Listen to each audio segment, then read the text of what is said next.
안녕하십니까, 박사호입니다. 8월 17일 시진핑이 중앙재경위원회 회의를 주재하는 자리에서 공동부유론을 제시하자 그 효과가 바로 나타나고 있습니다. 고수입자들에 대한 통제를 강화하고 고수입자들은 사회에 보답을 해야 한다고 하자 가진 사람들이 벌벌 떨고 있습니다. 모택동이 부르짖었던 타토호의 시진핑 버전이기 때문입니다. 바로 18일 텐센트의 마화탕이 500억 위엔을 내놓아 중앙의 공동부유 계획에 힘을 보태겠다고 선언했습니다. 토호라고 스스로 느낀 마화탕이 자진해서 납세한 겁니다. 앞으로 마화탕과 같은 토호는 더 나올 것으로 예상됩니다.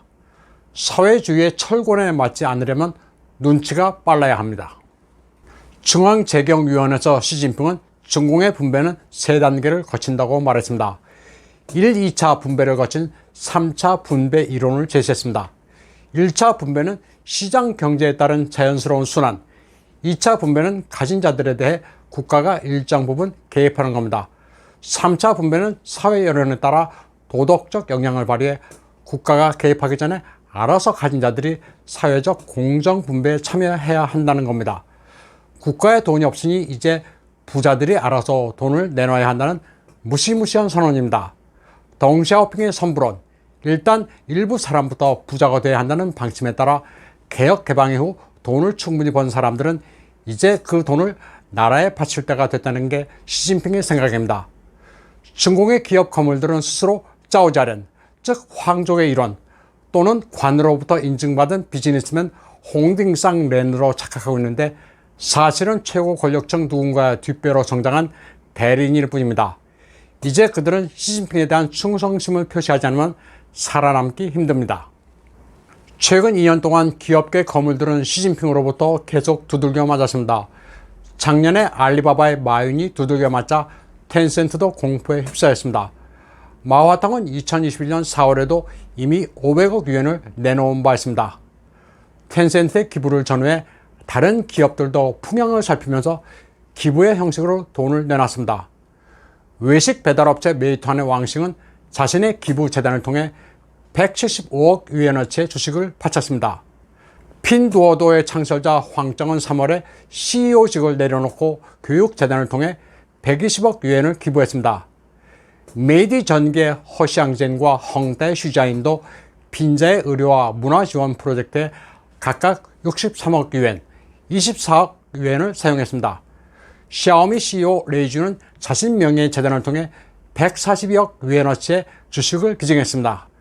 바이트댄스의 설립자 짱 이명은 고향인 후젠성 롱엔에 32억 위엔을 기부했습니다. 국가 차원이나 지방정부 차원이나 부자 명단에 오르면 돈을 안 낼 수가 없습니다.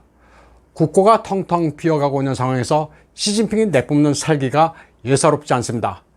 지방재정도 최악입니다.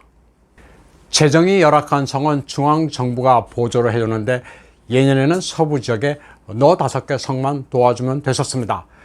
그런데 2021년에는 31개 성시 가운데 상하이를 제외한 모든 지역이 마이너스였습니다. 시진핑은 돈이 나올 데가 없습니다. 1대1로도 해야 하고 아프리카의 가난한 형제도 도와 거창한 인류 운명 공동체도 추진해야 하는데 돈이 없으면 리더 행세를 할 수 없습니다.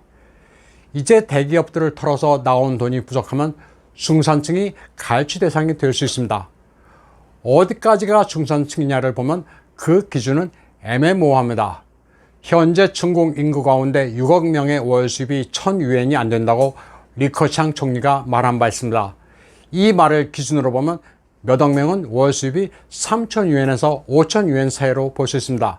그러면 이 사람들은 월 수입 1000위엔인 인구와 비교할 때 소토호로 간주될 수 있습니다. 3000위엔, 5000위엔 구간도 사실 부유한 게 전혀 아닙니다.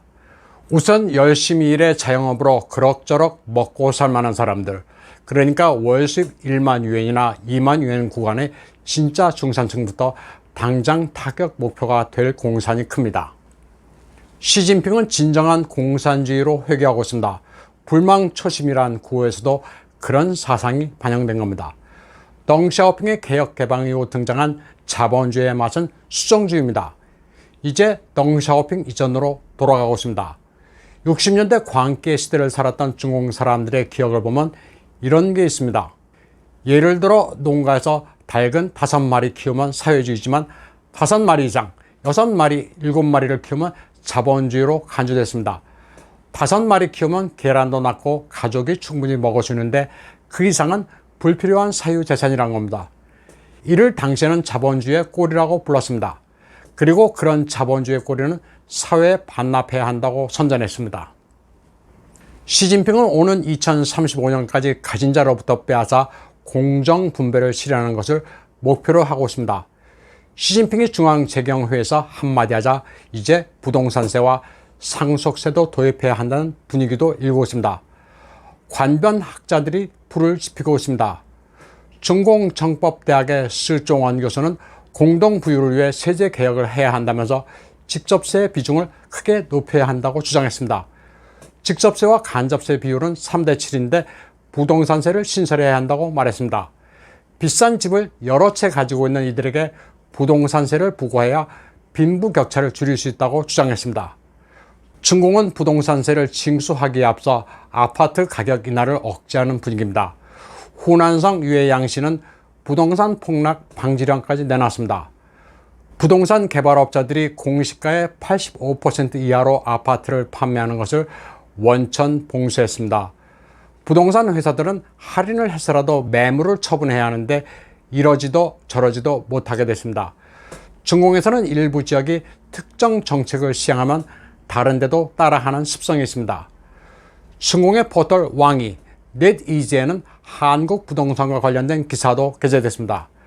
지난해 한국이 부동산세를 6%나 올렸지만 아파트 가격이 오르는 데는 아무런 영향을 미치지 않았다는 겁니다. 부동산 보유세를 올릴 경우 아파트 가격이 떨어질 거라는 생각은 비현실적이며 아파트 가격의 등락은 통화 정책에 달려있다고 말했습니다. 그러면서 한국의 부동산 가격이 오른 것은 돈을 많이 푼 결과라고 지적했습니다. 스종원 교수는 또 이 잔수의, 즉 상속세를 신설하는 방안도 고려해야 한다고 말했습니다. 그는 수입이 아주 많은 부자가 사망할 경우 징수하는 게 상속세라면서 일부 국가의 상속세는 50% 이상이 되기도 한다는 논지를 폈습니다. 상속세는 부의 재분배에 아주 효과적이라고 말했습니다. 그러면서 상속세는 부자들의 자선 기부를 촉진하는 효과도 있다고 주장했습니다. 중국 사회과학원 재경전략연구원의 양주용은 제일경제와의 인터뷰에서 공공 서비스를 개선하고 사회보장제도를 완비해 공동부유를 촉진할 수 있다고 주장했습니다. 그리고 공동부유는 먹고 노는 이들을 양성하는 게 아니라고 말했습니다. 다음 소식입니다. 탈레반의 아프간 장악으로 지금 벌벌 떨고 있는 중국인이 있습니다. 2001년 탈레반이 바미안 석불을 파괴한 것을 안타까워해 2015년 현장에서 조명으로 바미안 석불 재현 이벤트를 벌였던 중국인 영화감독 짱신이 량홍 부부가 지금 위태롭습니다. 나름 거부로 알려진 짱신이 부부는 당시 3D 영상으로 바미안 불상이 파괴된 자리에 화려한 조명 쇼를 벌여 문화를 사랑하는 이들의 찬사를 받았습니다. 또 중공관영 CCTV도 나서서 중공 아프간 우호에 자국민이 기여했다고 선전했습니다. 그런데 탈레반이 아프간을 장악하고 나서 그에게 5만 달러의 현상금을 내걸고 추적하고 있습니다. 이유는 그가 이슬람이 아닌 불교 유적을 부흥시키려 했기 때문입니다. 아직 그의 행방은 알려지지 않고 있습니다. 오늘 방송은 여기까지 하겠습니다. 시청해주신 여러분 감사합니다.